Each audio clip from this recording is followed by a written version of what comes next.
Hello hi friends, welcome back to my channel Sindhu studies. ఈరోజు ప్రశ్న: ఒక సంచిలో 35 రూపాయలు కలవు. అందులో రూపాయలు 1, 50 పైసలు, 25 పైసల నాణెములు సమాన నిష్పత్తిలో ఉన్నాయి. అయితే ఒక్కొక్క రకం నాణెములు ఎన్ని కలవు?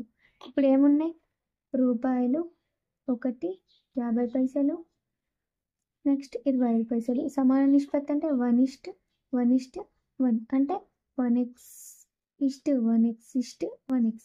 ఇప్పుడు ఎన్ని ఉన్నాయి? ఈ రూపాయలు ఏం రాసుకోవచ్చు? 100 పైసలు, నెక్స్ట్ 50 పైసలు, నెక్స్ట్ 25 పైసలు. ఇదేమో ఎక్స్ ఎక్స్ ఎక్స్. వీటి ఈజ్ ఈక్వల్ టు ఏమైపోతుంది? వీటిని ప్లస్ చేస్తే 100x. ఇవి నిష్పత్తులు కదా, plus 50x plus 25x is equal to ఏమి ఇచ్చిండు?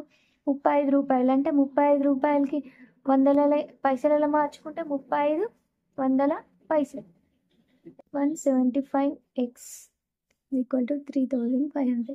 x is equal to 3500 by 175. 5 1s are 2s are 20 equal to 20. అంటే ఒక్కొక్క రకం నాణెములు ఎన్ని ఉన్నాయి? 20 కలవు. ఇది ఆన్సర్.